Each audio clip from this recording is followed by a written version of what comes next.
Assalamualaikum warahmatullahi wabarakatuh. Yang terhormat Bapak Muhammad Ali selaku dosen pengampu dan teman-teman sekalian yang berbahagia.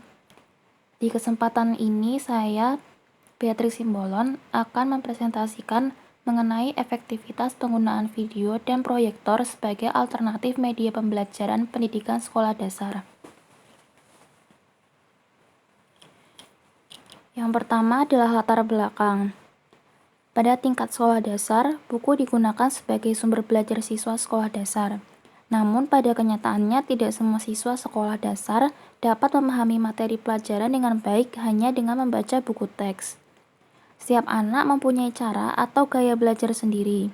Dalam sebuah penelitian dijelaskan bahwa gaya belajar visual dan auditorial mempunyai pengaruh yang besar terhadap prestasi siswa. Belajar dengan visual dan audio dapat memusatkan perhatian siswa terhadap objek pembelajaran. Video dan proyektor menjadi alternatif yang tepat untuk menerapkan metode pembelajaran visual dan auditorial. Metode belajar dengan video merupakan salah satu alternatif yang layak untuk dikembangkan saat ini. Lalu, tujuan dari presentasi kali ini adalah untuk menjelaskan pengertian media pembelajaran, menjelaskan pengertian media pembelajaran video dan proyektor, menjelaskan efektivitas menggunakan media pembelajaran video, dan menjelaskan efektivitas menggunakan proyektor. Media pembelajaran. Menurut Association of Education Communication Technology, mendefinisikan media sebagai segala sesuatu yang digunakan untuk menyalurkan informasi. Penggunaan media dalam pendidikan tentunya harus didasarkan pada pemilihan yang tepat. Hal yang harus diperhatikan dalam menerapkan media pembelajaran agar bisa menjadi efektif adalah yang pertama dengan memilih media yang dapat memenuhi kebutuhan belajar siswa. Lalu, media pembelajaran tersebut haruslah menarik minat siswa dalam belajar. Media pembelajaran juga harus menyesuaikan perkembangan dan pengalaman siswa. Lalu yang terakhir, media pembelajaran juga haruslah menyesuaikan karakteristik khusus yang ada pada kelompok belajarnya. Yang selanjutnya adalah pengklasifikasian bahan belajar. Bahan belajar dibagi menjadi 3. Yang pertama adalah bahan ajar yang tidak diproyeksikan, yaitu bahan ajar yang tidak memerlukan proyektor untuk menyajikan isi di dalamnya, sehingga peserta didik bisa langsung menerimanya dengan cara membaca atau melihat bahan ajar tersebut, misalnya dengan penggunaan buku teks atau buku paket. Lalu yang kedua adalah bahan ajar yang diproyeksikan, yaitu bahan ajar yang memerlukan proyektor agar bisa diterima siswa. Contohnya adalah penggunaan film strip, LCD proyektor, dan lain-lainnya. Lalu yang selanjutnya adalah bahan ajar audio, yaitu bahan ajar yang berupa sinyal audio yang direkam menggunakan media rekam. Untuk mempergunakannya harus menggunakan alat pemain atau player seperti media rekam.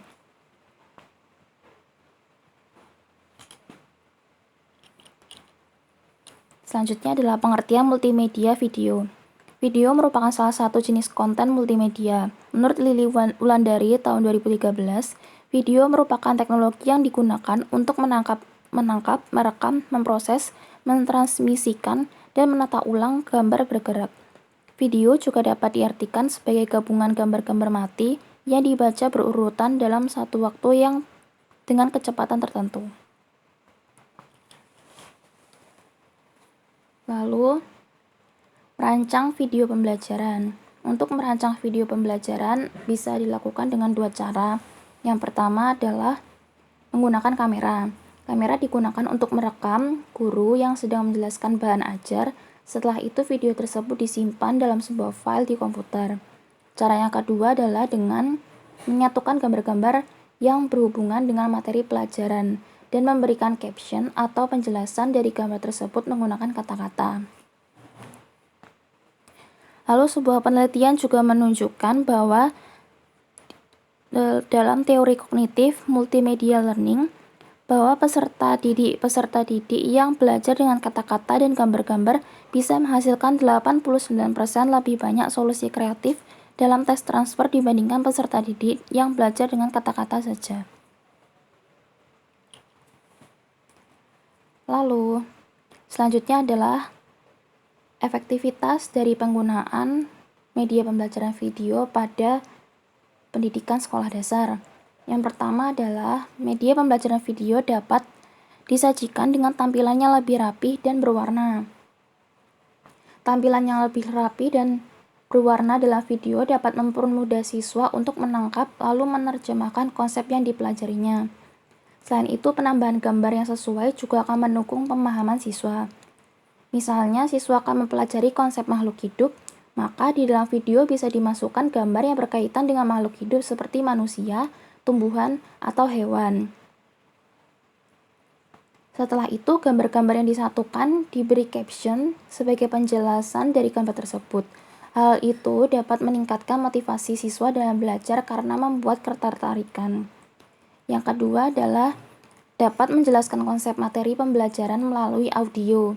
Video dapat pula ditambahkan dengan rekaman suara seseorang atau guru yang menjelaskan konsep tersebut.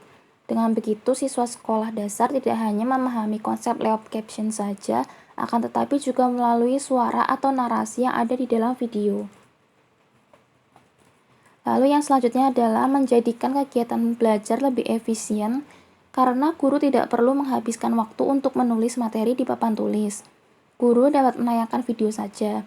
Selain itu, video juga bisa diulang kembali apabila siswa belum bisa memahami materi dalam sekali lihat. Lalu, selanjutnya adalah melatih indera siswa sekaligus memahami materi pelajaran. Dalam gagasannya, seorang peneliti yaitu Meyer mengungkapkan bahwa saat kata-kata disajikan sebagai narasi, saluran auditorik bisa digunakan untuk pemrosesan kata-kata. Pada saat yang sama, saluran visual bisa digunakan untuk pemrosesan gambar-gambar. Dalam video dapat disajikan gambar dan narasi untuk menjelaskan materi. Oleh karena itu, menurut penulis, belajar menggunakan video dapat menyeimbangkan antara indera penglihatan, yaitu visual, dan pendengaran, yaitu audio. Hal tersebut akan berdampak pada pemahaman siswa yang semakin meningkat. Selanjutnya adalah menyesuaikan gaya belajar. Setiap siswa memiliki cara belajar yang berbeda. Ada siswa yang memahami dengan visual, tapi ada juga yang dengan audio. Media pembelajaran video dapat menyesuaikan gaya belajar siswa sehingga kebutuhan belajar siswa dapat terpenuhi. Selanjutnya adalah pengertian dari LCD proyektor. Liquid Crystal Display atau LCD atau juga bisa disebut proyektor merupakan sebuah alat proyeksi yang mampu menampilkan unsur-unsur media seperti gambar, teks, video, animasi yang digunakan dengan cara dikoneksikan dengan perangkat elektronik lainnya. LCD merupakan alat output yang berfungsi untuk menampilkan gambar atau visual hasil pemrosesan dan data komputer. Berikut adalah beberapa efektivitas penggunaan LCD dalam kegiatan pembelajaran. Yang pertama, LCD proyektor dapat menampilkan data yang ada di komputer seperti gambar, video, file, dan data lainnya. Tampilan yang dimunculkan di layar pun sama dan sesuai dengan yang ada di komputer. Lalu, guru akan dipermudah dalam memberikan materi karena tidak perlu menghabiskan banyak waktu untuk menuliskan materi di papan tulis. Guru hanya perlu mengoperasikan komputernya. Yang terakhir adalah kesimpulan. Kesimpulan yang bisa didapat adalah video dapat menyajikan bahan ajar dengan tampilan yang sangat menarik sehingga meningkatkan motivasi belajar siswa sekolah dasar. Dan video pembelajaran juga dapat menyesuaikan kemampuan anak dalam menangkap materi pembelajaran. Selain itu, penggunaan video sebagai media pembelajaran menjadikan kegiatan belajar lebih efisien. Dalam menyajikan video tentu saja membutuhkan alat yaitu LCD proyektor. Disarankan agar sekolah menggunakan video dan menyediakan proyektor untuk melaksanakan kegiatan pembelajaran sehingga bisa berjalan dengan efektif. Sekian presentasi dari saya. Apabila terdapat kurang, mohon maaf.